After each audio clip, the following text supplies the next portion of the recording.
Une pour les meilleurs. Nico Business Car #1. Nouvelle Jérusalem. Nico Business les meilleurs. Oui les meilleurs. Oui les meilleurs. Nico Business l'exemple. Oui l'exemple. Oui l'exemple. Il est l'espoir de la jeune. Nouvelle Jérusalem. Nico Business Car. Nalobi boya awawa. Bozala décité. Mituka nyoso. Confort. Garantie assurée. Kilométrage normal. Bamituka yote na prix à bien. En plus, incomparable. Prix abordable. Nouvelle Jérusalem. Chez Nico Business Car. Tukuna importe miotoka ya kuachana. Kisha ekuna fanya vente na location ya miotoka ya kuachana.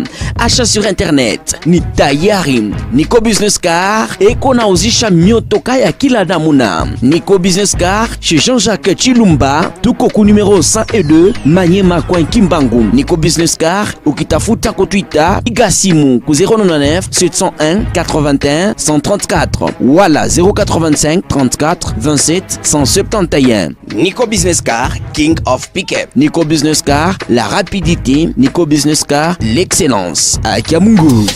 La Nouvelle Jérusalem, chez les Nico Business. Tonton, c'est pas de la magie.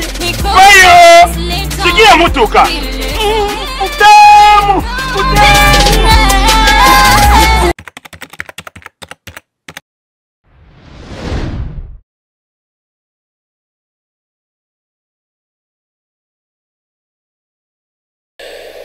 Caribou, pas de panique, Papi Kamwasi, Lambert Mende Nabino Yeyo.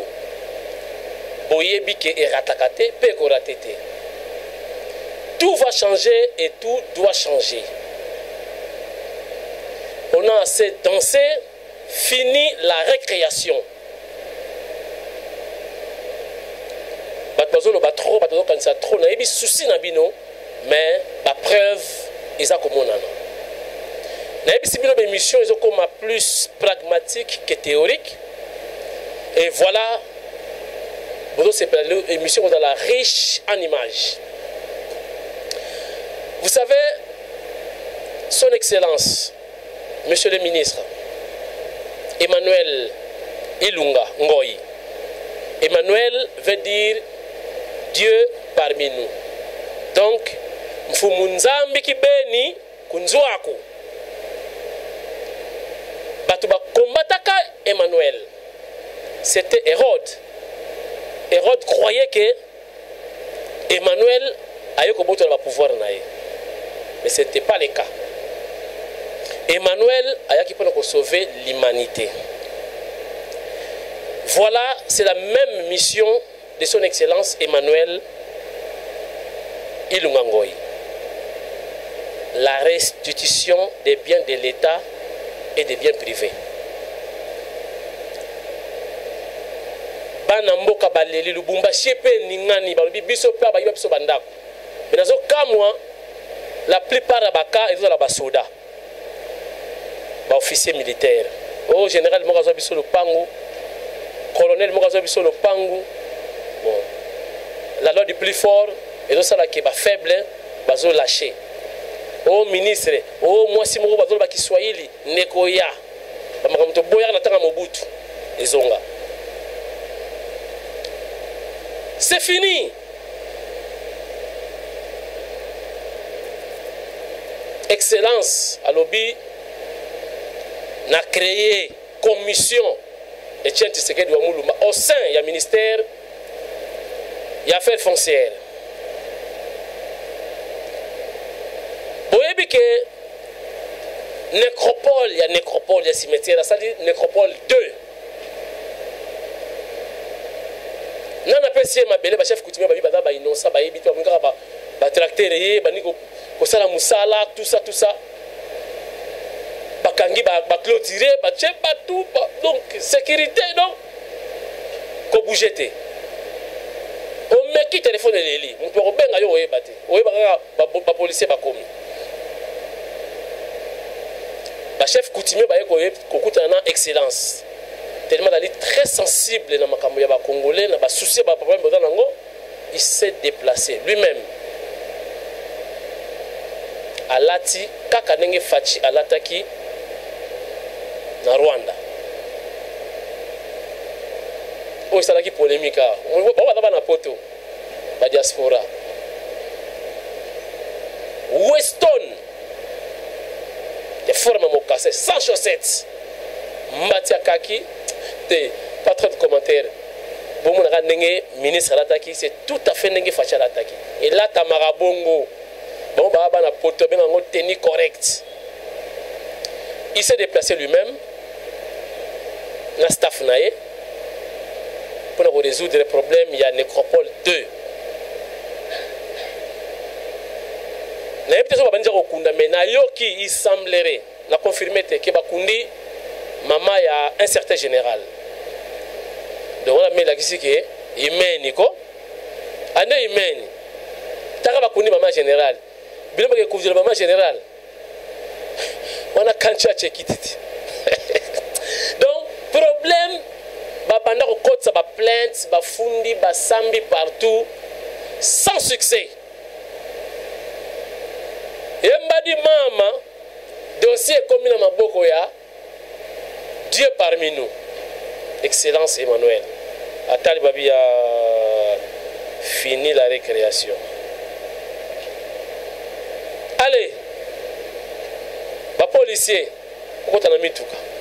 équipe, cabinet, DIRCAB,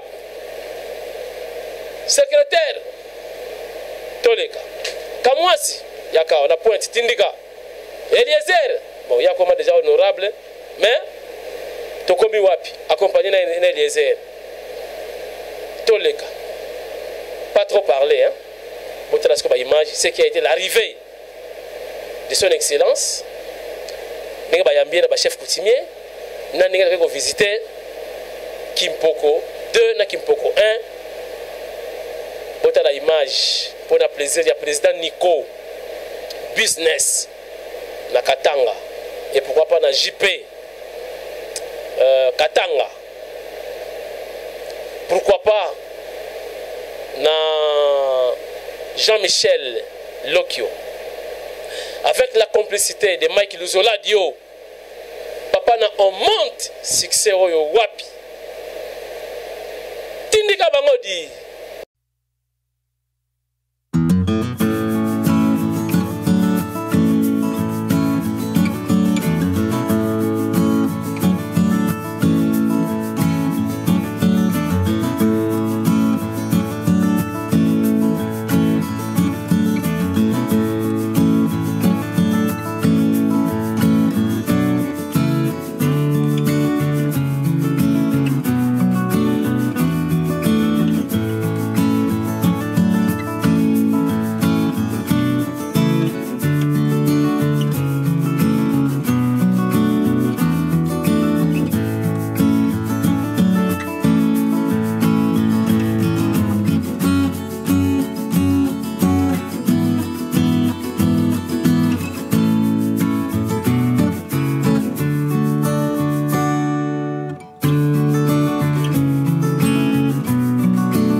Oui, ils doivent être en train d'attendre. Parce que j'ai appelé tout à l'heure M. Bienvenu, il m'a dit qu'il est présent.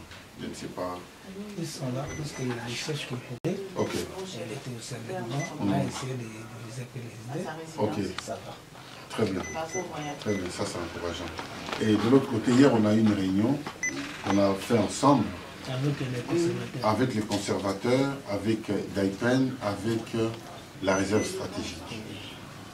Je pense qu'on est en train d'aller vers un compromis confortable. Voilà. Qui va dans le sens de satisfaire tout le monde. Et toute la semaine là, vous allez devoir travailler sur la question. Et puis au final, on va se retrouver pour conclure. Non, pas de problème. D'abord, il y a un moment aussi que j'avais adressé auprès du directeur du cabinet de son excellence monsieur le président.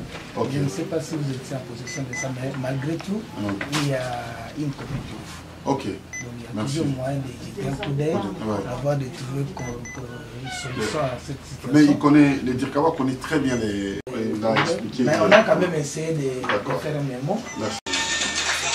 Merci beaucoup. Donc comme il en est ainsi, nous, on doit récupérer Monsieur Bienvenu. Et puis on va voir les chefs qui font. Bonjour, excellent. Oui, bonjour. Bon, je ne sais pas si vous allez traiter cette question. Non, c'est à Kimpoko. C'est à Kimpoko. Parce qu'on doit... les litiges à Kimpoko. Voilà. C'est à l'intérieur du Daipen. Oui, demain il y aura un conflit qui viendra encore à mon nom. Moi je n'aime pas avoir de problème avec les gens. Chef, quoi, Daipen côté. Au moins c'est médecin, parce que nous avons 4 arrêtés. C'est médecin, c'est le bas. Arrêtez, c'est la base. C'est la base. Côté de l'acte, ce qu'on dit qu'à la espace où on a autour de ah, cimetière de la alors on apprendra que cadeau pour les chefs. Merci beaucoup. Merci. Soyez les bienvenus au village de Merci beaucoup, c'est très gentil ça. Merci. Donc, vous savez, mikanda na été. Baïkisop d'Aipen n'a dit qu'au samba na présidence. On a ça qui est cookie. Je vous donnerai même les coordonnées. C'est bon. Vous nous transmettez le dossier. On va l'inviter. C'est-à-dire c'est Daipen qui est... C'est la famille Mbenzale qui... Non, ce n'est pas la famille Mbenzale, c'est la famille Ngouma. La famille Ngouma. La famille Ngouma. Qui a cédé une concession en plus ou moins 9 hectares à M. Eric Mandala. Cette concession à Daipen. On va le déloger. L'État, c'est l'État. Moi je dis non à mon absence, Baché Babor. C'est bon.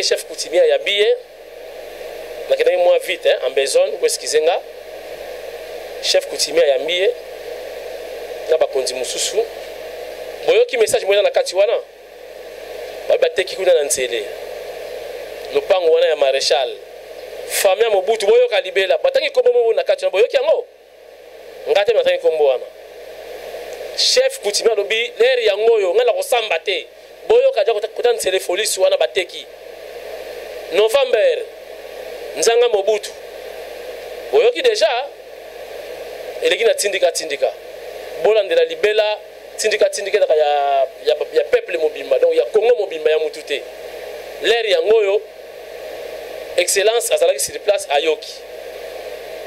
Bowoye l'avant peu comme trop tard. Voilà. Sikoyo botala tokomi na nécropole. Na excellence botala makambo eleki babengi mutu moko téléphone abengi mutu moko boye mutu moko pa longwe déjà mikolo yo so pe mnapesa ba nécropole on pa na bango abengaki mais bokomona ndenge excellence a réagir Mike Luzoladio Jean-Pierre Kananga Tindika bangodi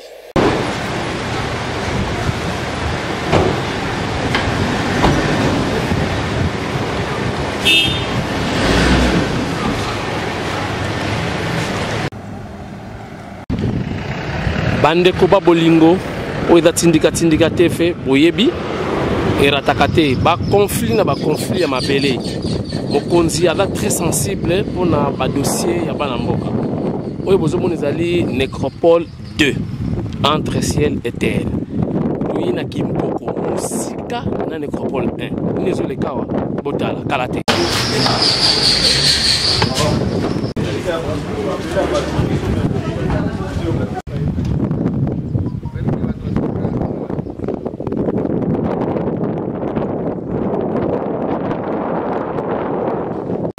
Je vous dis que le ministre Azola Laté, matin, midi, soir, beaucoup de dossiers relatifs à affaires foncières. Ma part, il y a des concessions et tout. Mais, on a le ballon de qu'est-ce qui se passe dans la nécropole 2 donc, Tindika en direct. Donc, mon chef coutumier, Tondi, honorable, Kili. Qu'est-ce qui se passe au juste dans le dossier de Kimpoko Awa? Ndekombote yo nani? Ngai mobile chef coutumier. Ah, donc chef coutumier Awa dali mwasi. Mwasi. OK. Chikoli comme ni ministre komele wa lelo. Ministre komia wa nani mukuna somba place na muyibi. Mukuna nani? Mukuna nécropole. OK. Asomba mabelo na muyibi. Depuis asomba yango somo okende bazo benga Kimbuta place ba Kimbuta tout ça. Kimbuta na complice na ba Kimbuta. Kimbuta. OK. Nécropole asoma na muyibi tokoya boye o Kimbuta. Okende boye place boye bolingo bobima na bureau boye bakeba fini bambongo. Siko tant gouvernement changer donc dossier zalaka bandaka bazo fandela. Tant gouvernement changer tozolandela kaka dossier. Yango te okoma wa Nécropole asomba mabele na muyibi asoma na batute. Na envoyé na yo bienvenue de muyibi yende mutaya kusomba wa na ba biyibo ya ngamo ya Kimpoko 1 awa. OK. Donc bobanda ki yango kolandela banda régime changé, état de droit et bandi bomoni changement. Voilà, siko to moni changement yango siko dossier siko yango ba ministre ba kiti. Ah OK. Merci beaucoup. Tout à to suka ndeni. To souci na bineza nini? Souci na biso to récupérer mabele na biso muku na soma na muyibi. OK. Merci. Ouais. Mais vous assure le ministre Yasika Emmanuel Ilunga bozo mabele na bino. Toza sire na ye. Toazo tambola aliment. Toza sire na ye. Merci. Tokozo yango po to monna bande ko les herbes komi donc tokozo yango. Merci. OK. Muto to ayeba kikeno atwa ke lo rabata. Na ke ozongisa na boy na ka problème. Alors yo pe to yebisa. So lingino ça na problème te on a oyo parce que Kalaming était awa o tikala toujours branché pour qu'on a biso en direct tozali ko pesa bino nyonso mboto bozali na no pondu otia ngona na kati ya mai to sokola to mama chef mbote yo chef nani Godé manki yo nde mokolo mabele o nyonso mabele limite za mais place tout est non ça mabele na ngai. OK, nini salamina to moni cimetière ya sika ba kunda ba na honneur nyonso yo yebi maka cimetière ote cimetière na yebi nazo mona mais bazo yango pa na ngati soki ko somba soko céder et pas na ngati pas na ngati donc baza na cadre moko illégal siko yo no bengisi ministre na bengisi côté instance nyonso ba parquet to bebisi mbongo mingi solution to côté na instance mingi solution ezali ba to seka ba ndila o mais siko we sala mesdames agité kaka ministre côté kaka sikawa mo te mo ministre ye mo ni ministre mo ndenge no mo ni ministre mo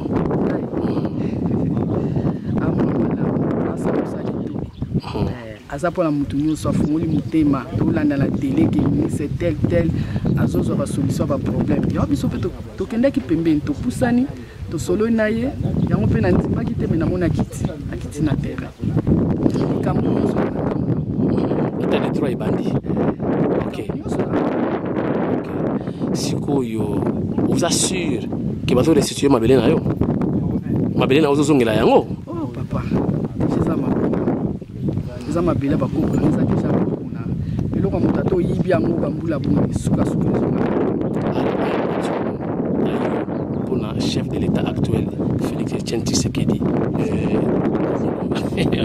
Chilo avant ni wana za ndeko moi limité bisonyo ba limité il déplace bana pour moi na to ka toujours premier na papa quoi ya ye to sipe to ya même ba bale nzambe apeseli inga continue kaka ndenge azokende aliro akontinue nango. Merci beaucoup.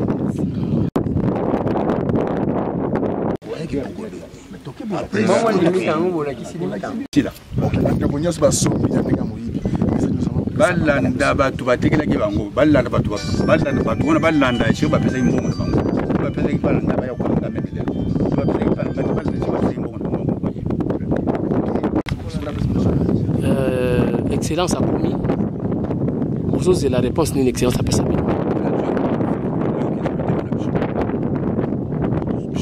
Il m'a appelé tout le monde.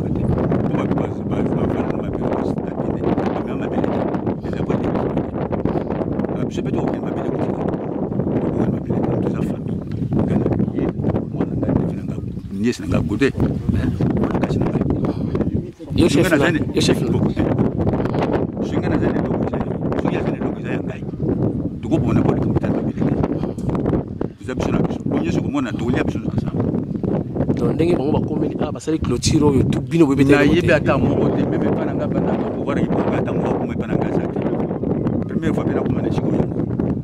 Merci.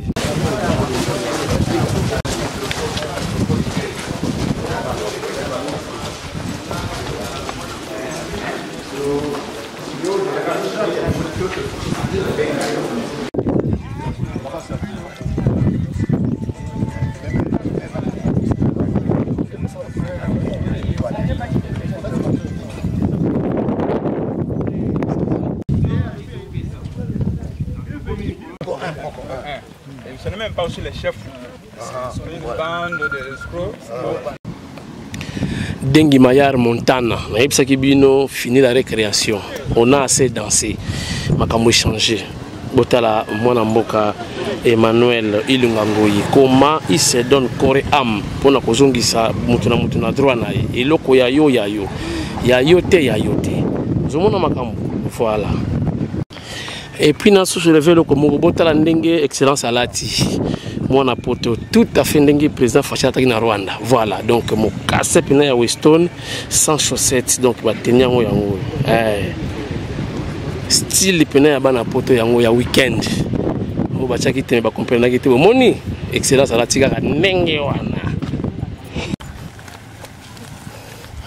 Botala musala ki ministre Bulinga kibokonzi za facilité za passe.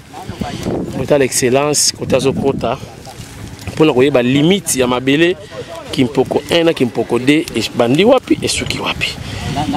Vous nous suivez en direct avec Tindika TV papika moi c'est le temps. Vous c'est pela kana bino quoi parce que vous na Tindika boko tonda na ba vidéo na ba commentaire. Vous avez toujours ya resepela. Ebele yo pe oza na même dossier zala kimia kubanga te parce que moi na mboka o ba potala na lupango. Emmanuel ma belle na biso calme ma po batwana partout que de soka ba benga pa dossier ba vandeli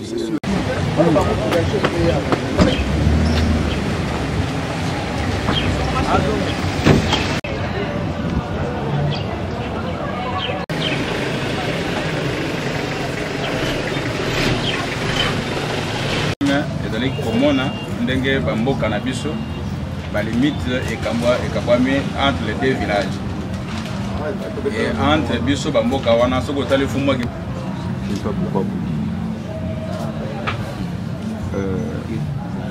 tous allés en famille. Tous allés en famille. Toko bomana toka bona mabele tout le temps. Tout cela là qui la dernière fois. La base qui a évolué parce qu'au début c'était un problème très compliqué. Non seulement le problème est éclairci, mais c'est clair entre les chefs Kimpoko 1 et les chefs Kimpoko 2. Parce qu'il y avait un malentendu. Et certains pensaient que c'est le chef Kimpoko 1 qui a vendu sans l'autorisation de chef Kimpoko 2. Alors qu'il n'y a rien à voir là-dedans. Donc, ce qui veut dire que la prochaine réunion que nous allons avoir, nous allons maintenant discuter avec Métropole parce qu'ils ont déjà construit. Bon, nous n'allons pas leur demander de détruire parce que leur construction, c'est pour les services publics. mais nous allons négocier avec Nécropole, n'est-ce pas? Nous allons lui faire des propositions pour que nous puissions négocier et trouver une solution pacifique. Parce que moi j'ai échangé avec Nécropole, ils sont d'accord. Ils sont ouverts. Et la dernière fois, vous étiez témoin. Ils ont dit si les chefs Kimpoko 1 et les chefs Kimpoko 2 se mettent d'accord, nous, Nécropole, on n'a rien à faire, on va suivre.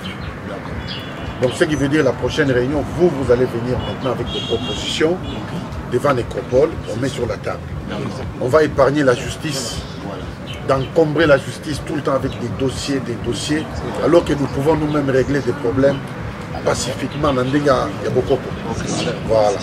Donc moi je m'engage à m'approcher de Nécropole. Je comprends l'absence de Nécropole. Ils sont gênés du fait de leur démarche. Je comprends ça très bien. Et ils ne veulent pas affronter les caméras. Mais on essaie de comprendre, mettez-vous à leur place. Mais moi, discrètement, je vais m'approcher de Nécropole. Je vais échanger et je pense que nous allons beaucoup évoluer. Je considère même que le problème est déjà résolu. Merci. Merci beaucoup.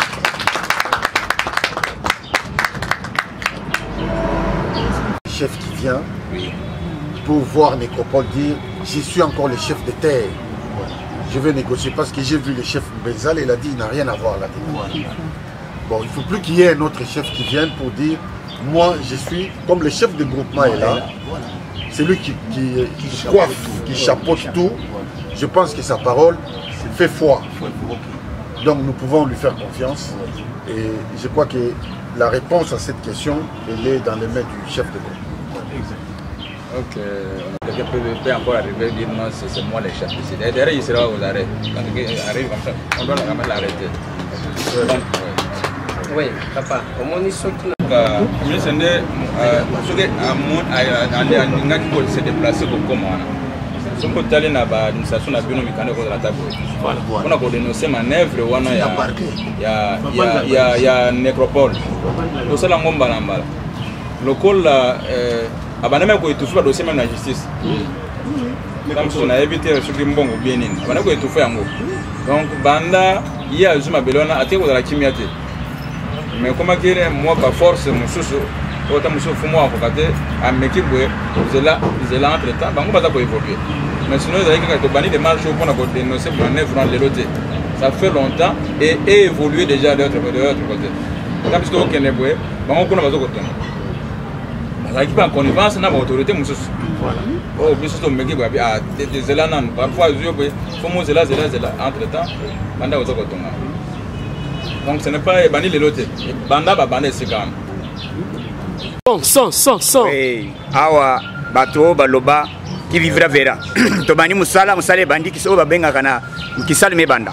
Donc Tobani Kosala va descendre avec son excellence Emmanuel Ilunga. Na vision ya chef de l'État. Descente ezanini ba conflit ya mabele. Conflit ya mabele nani atekela mabele. Ezali mabele au Nécropole de. Ce que Nécropole vous comprendre kuna sima nango eza Kimbuta. Donc yo moko comprendre. Donc azwa kiango ke ngainde mokonzi. Mesko biso na pouvoir ya Félix Sekechilombo. Ni beko ndeza liboso. Ezali te ke ngai personnalité. Awende ni beko état de droit. Donc tokiti terrain totali que na minute solution zozwama. Tala musala ozo ka déjà que pouvoir elengi, pouvoir et salaire état de droit za elengi. Yango yo toye awa dossier donc ba chef coutumier bango moko ba yokani ba lobi toyebite mabele nani asomba yango. Donc oyo mutu azaki na lupango, o babotole lupango, o bazwali mutu songolo pakala. Et pas na pouvoir oyo ezali état de droit. Donc c'est pourquoi commission Tshisekedi wa Mulumba. O biso tozali na kati, o moni lelo totamboli. Donc ezali nde yokason. Voilà, donc tu n'auras des questions. Donc on a les yami balé koutillon, yami balé pe yasuka. Oui. Ah le solo il y a déboulonnement, ils ont ça la succès. Est-ce que Emmanuel Ilunga on l'appelle déboulonné? Non, il est moko za na kati. Mais il est moko azo sala musala. Na minute son excellence Emmanuel Ilunga, il est moko ndira sabandi musala. Déboulonnage premier épisode et bandisco awa na mabele. To kiti terrain, otali musala ndenga zo salama. À lobby, il faut conflit. D'abord, toi aider justice. Biso tozali au dossier justice té. Tozo aider justice ba dossier mususu ezo solution yango moko. Tala le musala ezo salam. Na minute au déboulonnage c'est le système. Ko déboulonner système ancien, système ya ko botolaka bato biloko. Système ya ko zwa biloko nanko. Système wana ya nguto boy na kati ya pouvoir il y a 100 jours à Félix Tshisekedi Tshilombo et puis le président a dit na minute état de droit et puis paix sociale. Objectif il y a des marches na biso ezali paix sociale. Yango nazali awa donc yoka son en désordre tozali ko continuer to koma lisusu na Sainte-Thérèse. Bomona koma babotoli ba mama bilanga. Tala pouvoir état de droit. Awa ozali na lupango ozali na nini babotola yo moko yo yebi affaire frontière yakanya tabortole ka yoka son en désordre. Merci. Merci beaucoup. Des visites, j'ai rencontré pour la première fois les chefs coutumiers, Kimpoko 2, et l'équipe de Nécropole, donc l'équipe de Nécropole, pour essayer d'aplanir les divergences. Et il était question aujourd'hui de nous rencontrer avec tous les chefs coutumiers et Nécropole pour avancer dans nos discussions et éviter des conflits, les conflits fonciers. Au départ, apparemment, c'était un conflit entre deux chefs, donc les Kimpoko 1 et Kimpoko 2, et les deux se disputaient la qualité de celui qui devait vendre les terres. Mais nous avons visité les lieux, les limites géographiques, et les deux chefs coutumiers se sont mis d'accord pour dire les Nécropoles 2 se trouvent dans la limite de Kimpoko 2. Et donc, les chefs coutumiers Kimpoko 2 confirment qu'il n'a pas vendu. Et malheureusement, Nécropole n'est pas venu au rendez-vous pour qu'on puisse essayer d'avancer dans les discussions. Et donc, pour l'instant, les conflits sont réglés d'un seul côté, du côté des chefs coutumiers. Maintenant, il est question de rencontrer les dirigeants des Nécropoles la semaine prochaine pour voir, parce que j'aurai des propositions des chefs coutumiers, ils ne veulent pas que Nécropole détruise ces installations, mais par contre, qu'ils discutent et qu'ils fassent des propositions et que Nécropole accepte pour que tout s'arrête. Et je pense qu'il faut aller dans ce sens-là, ça nous évite d'encombrer des tribunaux avec des dossiers qui ne cessent de remplir dans les casiers de nos juges, au lieu que nous puissions régler les conflits de manière familiale. C'est ce qui est fait et je suis très content. C'est ainsi que nous nous retrouvons ici pour partager un verre, comme on dit chez nous, l'arbre à palabre. Donc nous avons réglé les conflits pacifiquement et Nécropole m'a confirmé qu'il est prêt à faire des propositions et des avancées. Donc, je peux même considérer que le conflit est réglé. Donc, il n'est même plus question qu'ils aillent en justice. Les plaintes, non, c'est réglé. La commission, Étienne Tshisekedi, fait son travail et sa force, c'est cette qualité de mettre les deux personnes dans une situation de dialogue. Parce qu'à travers les dialogues, on règle plus facilement les conflits que d'aller en justice, de justice en justice, cour de cassation, cour d'appel, et ainsi de suite. Et donc, nous participons justement à désengorger les tribunaux à travers les systèmes de dialogue. Samedi, donc, Nazaki a rendez-vous avec le chef coutumier, Kimpoko 1 et Kimpoko 2, pour un conflit foncier avec ETEC. ETEC est la société où ils ont s'occupé de la Nécropole. C'est l'extension, mais la terre est abattue sur les terres des gens. Donc, bakolo mabele ba éviter que bango va contacter bangote. Ba eka boye ba ça l'extension. Il semblait que ba somba ngwe pas mutu. Mais mutu na tekaki azomona na te azoye banate. Alors il est question la minute yako sala en sorte que conflit ezalate kimi ezala. Pour kimi ezala, il fallait réunir ba acteurs nyonso. Donc yango na réunir Kimpoko 1 et Kimpoko 2 dans Nécropole parce qu'il a sonné bango na téléphone, baza tout à fait d'accord. Il y a qu'on négocier. Et si ils ont mal acheté, ils reconnaissent, parce qu'ils ont conflit ou mêlé dans les tribunaux, mais les lots, je peux considérer que c'est Sili, parce que les deux chefs coutumiers vont se mettre d'accord, Nécropole P, Aza d'accord, va faire la proposition pour assommer Sika Yango, Nandenga propre, et biso affaires foncières, tout ça, le certificat d'enregistrement, Nandenga propre, Nandenga normal. Comme ça, Aza la l'aise pour que le lobby bazon sur la justice, batika l'état tranquille. Et puis, Mboka est en ok, c'est comme on a tout péché en haut expressement. Parce que Étienne Tshisekedi égale la droiture, égale l'état des droits, égale la justice sociale, égale tout ce qui est ordre. Et donc, commission wana, musala nango yango wana, ngana zala te, moto akoza na moto ya commission wana soki alongwe na ligne wana bino kaka bapeuple nde bokozongisa esika yango parce que makambo nyonso tozosala bozosurveille bozocontrôle alors moya kosala makambo na ndenge ya molili ezali te. Voilà, merci Mike Luzoladio pour comprendre nini na message ya son excellence Emmanuel Ilungangoi. Ba conflit oyo eumeli oyo ba dossier ba koki ko traiter te mais ye ado traiter yango na moins laps de temps. Azana sagesse ya Salomon nazo sala ki jale loté ngana soutenir ba valeur na epsa kabino même si on a kati ya FCC même si on a kati ya Lamuka mais soki na monique ozana vision moko positive pour l'intérêt général de la population, je vais te soutenir. Mais au cours de la peine, quand tu caches, tu peux na IDPS, ceux qui ont moi boye, ba manquement et tout, na rodaka musika na. Voilà. Bota la ba dossier oye umeli ba tu ba fundi, ba quelqu'un na ba tribunal tout ça et puis donc c'est-à-dire excellence a traité le dossier, le parcelle, sans passer par la justice. Si vous avez la justice, gain de cause, c'est sans succès. Quand on a un avocat, son papier, il faut qu'il n'y ait pas procureur, il faut que ça soit mais chez lui, pas comme ça. Corruption, exacte. Mais il y a une solution, sans passer par la justice. Le juge, dans l'amiable. Dans la sagesse, moi, on s'en J'allais l'ôter, mais ça va. Tout le coup, ça m'a l'esprit à bien. Voilà.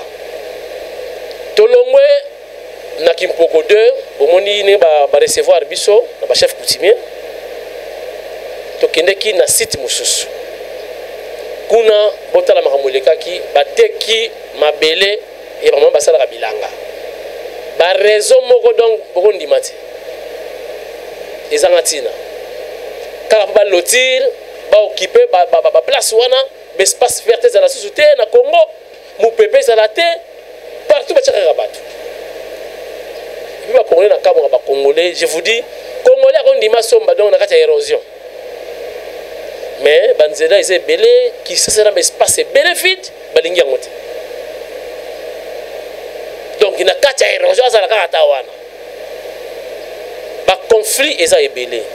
Tu as des informations, parce que moi, les termes, tu as des policiers, mais tu as déposé des policiers quelque part,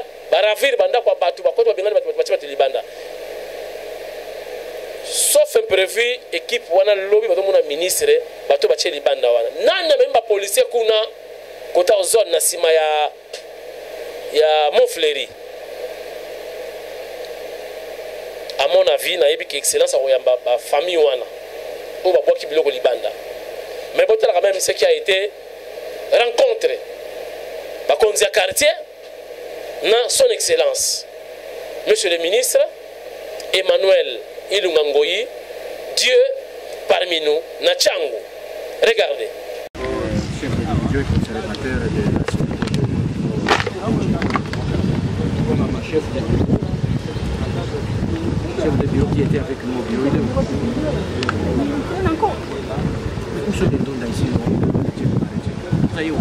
Il n'y en a plus. Parce que les maraîchers eux-mêmes ont commencé à vendre le lopin de terre. Il n'y a plus de ndunda ici, il n'y a pas de légumes ici. Il n'y a plus de maraîchers ici.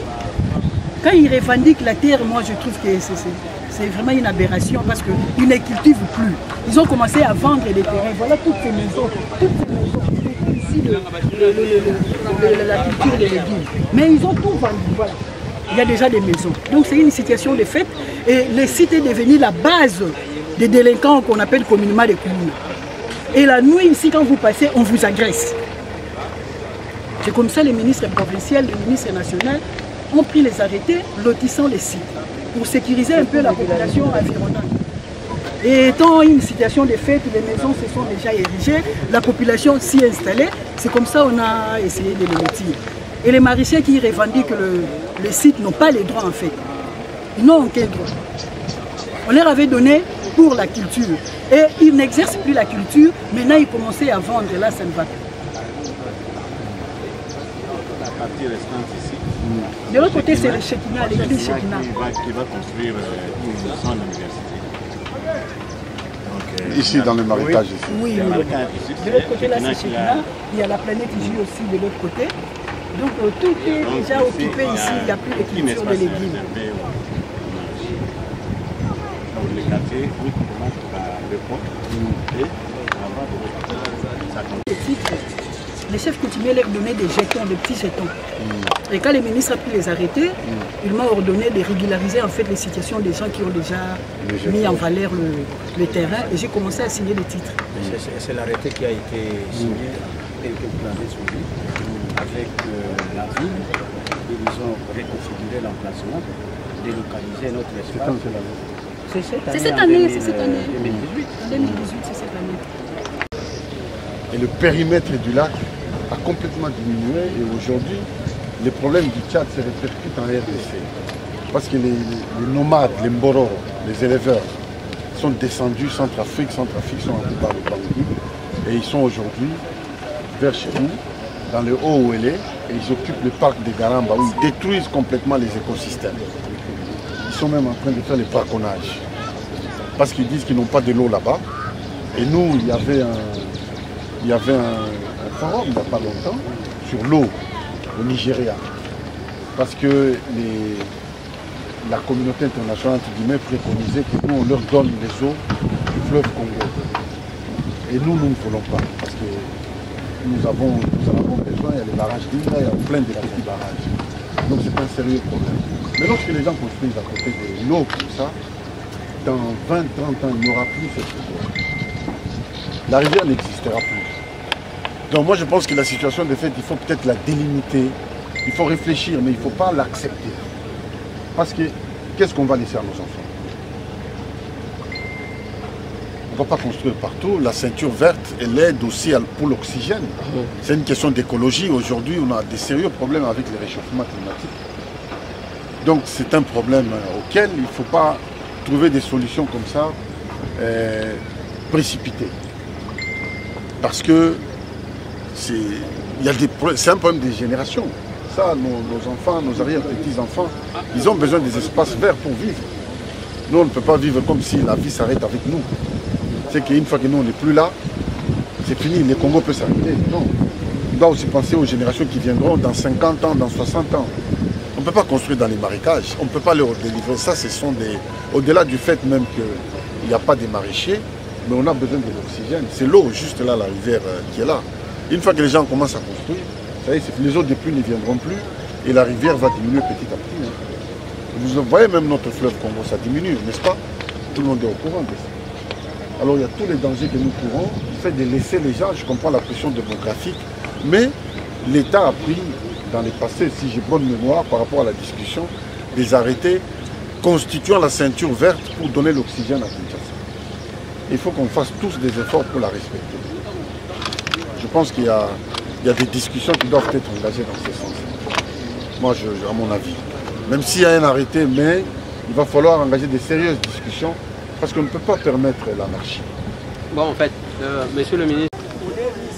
Il y avait un conflit entre les deux dossiers qui étaient il y a 30 ans. C'est cassé le fait de la cité quand même. C'est cassé le fait de la cité. On a dit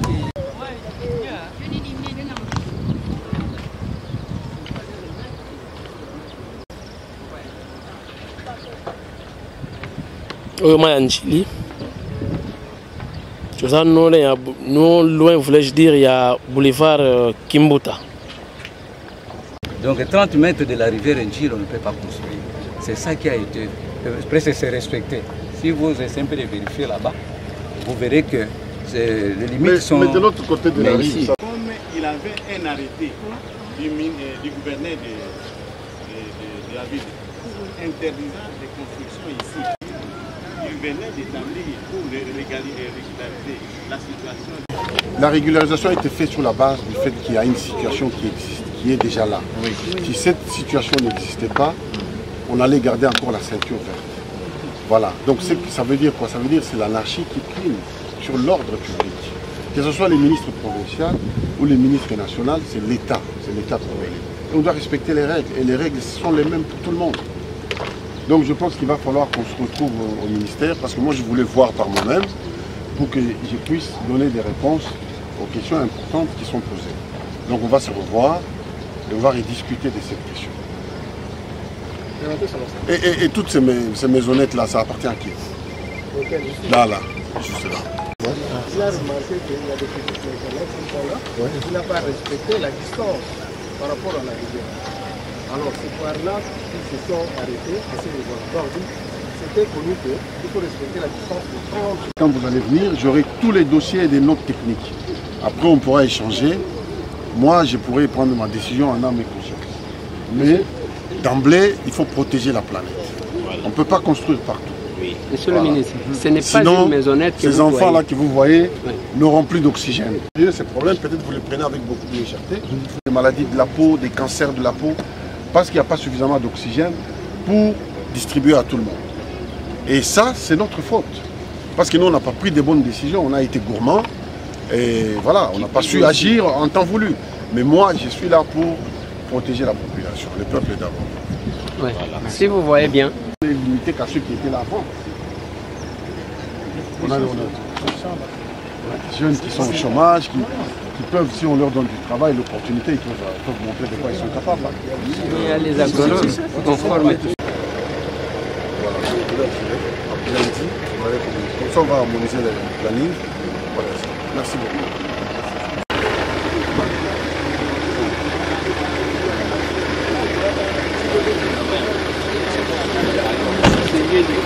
Voilà, merci na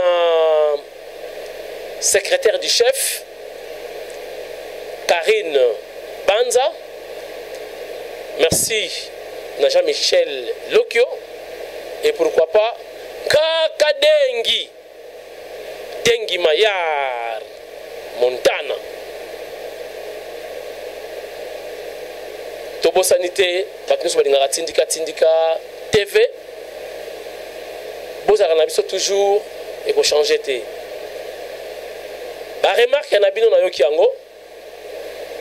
Mais na ko informer bino ke ngai naza mosali na tindika. Toza ebele na tindika. C'est aussi la démocratie. Nous devons améliorer. C'est-à-dire chaque vidéo n'a pas photo nanga. Pour voir la photo il y a kamwasi. Oh bah c'est pas qu'on a kamwasi. Oh bah c'est pas qu'on a nangaite. Batali bande comme mususu. Pour vous aller blessé. C'est ça. Donc si on a une photo nanga na affiche, tu peux la miniature, tu peux ngango. Vous voyez la vidéo il y a kamwasi. Ce qui vous moni et le nanga izate, isa vidéo il y a bande comme mususu. Pour ce botali vidéo mususu peut-être ba le mabe pour nabi que majorité na tindika isa ba ta base. Ce botali vidéo mususu sepeli na ngote ba ko benga ngai. Nga na mosali na tindika. Na chaîne na télévision te. Na salaka et pas y arriver qui sombe na papi Kelly. Voilà ba patron ya tindika bango wana. Na dali mosali. Donc bato mususu ba libre ya kosala ba vidéo na bango. Ndenge balingi. Peut-être mukolo tindika alors baboka moi c'est comme libre ya kosala pe chaîne na yo papi ka moi si TV ou bien base TV ou bien la mende TV ane odomona sikoyo base na base mais kosala pas mutu pesa la bien parce que c'est une motivation si on sala pas na peut-être pas négligence c'est ça quoi. Donc, la réclamation, on a besoin de numéro de fait qui sombe, qu'on chaîne. Comme ça, la réclamation, voilà, donc c'est aussi la démocratie et ça n'a pas si pendant mingité. Mais chaque vidéo, on a une photo, la mère est de la biso. Le Tomasala, Monuki Beni, Kibutiki Beni. Oh, Mamou Menina, numéro d'Ina Kuna, Boki la Gagasi to Yambila. Allez.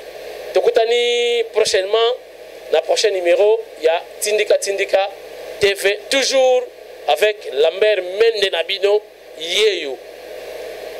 oyo batiaki tembe bamonaki bomoni kuna le chef de l'État a instruit, le chef de l'État ordonne na Lubumbashi ozotia tembe o boy mais fallait achaka pression alingaka te abudaka bango tu baza kuna na Katanga bomoniti chef ala rendenge kaka ndenge wana botali déclaration compte rendu. Il y a le ministre de la Défense, qui est mon professeur, Bongongo. Il y a prof Nangat. Tant que ça, on a G1. Bomonite. Différence des arbres. Dans le conseil de sécurité de pays Moussous. Il est bel et bien chef de l'État. Son Excellence, Félix Tshilombo Tshisekedi. Permutation est bannie déjà. Il y a des généraux. Au Oumenemingi Nakatanga. Au Soyebi système. Bungangi, Bakubaki, Riali, Bakutumini, kuna Congo central.